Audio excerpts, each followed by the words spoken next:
పాపం నుంచి మనను విడుదల చేసే దేవుడే అంటున్నాడు. నిన్ను నన్ను రక్షించే దేవుడే అంటున్నాడు. ఈ లోకంలో మనము శాశ్వతం కాదు.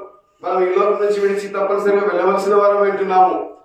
ప్రియమైన వాళ్ళారా, ఉదయ కాలంలో మీకు సన్నిధి మీ యొక్క కాలానికి వచ్చి వింటున్నాము.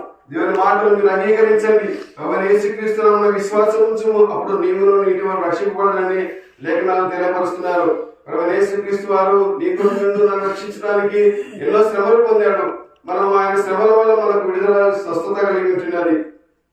ఆలస్యం చేయకుండా మీరు ప్రభు యేసుక్రీస్తు నామములో మీరు ఆయన సన్నిధానానికి మీరు రావాల్సిందిగా ప్రభునామములో కోరుచున్నాను.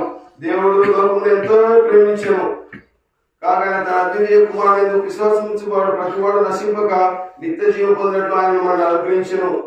దేవుడు మనల్ని ఎంతో ప్రేమించుతున్నాడు. ఆయన ప్రేమ శాశ్వతమైన ప్రేమ.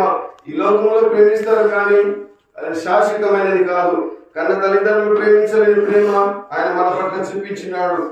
మరి ఆయన ప్రేమ శాశ్వతమైన ప్రేమ. ఆయన నిన్ను విడవని దేవుడు. ఈ లోకంలో మనుషులు విడుస్తారేమో కానీ ఆయన విడవని దేవుడు అంటున్నాడు. ప్రేమైన వాళ్ళారా, మరి ఇప్పుడు సమయం ఇదే అనుకూలమైన సమయం. హృదయం అన్నిటికంటే ఘోరమైనది, వ్యాధి గలది. అది గ్రహింపగల వాడేవాడు. నిజమే, మన హృదయం చాలా చెడిపోయి ఉంటున్నది. ఇప్పటికైనా మనం వారు మనసుని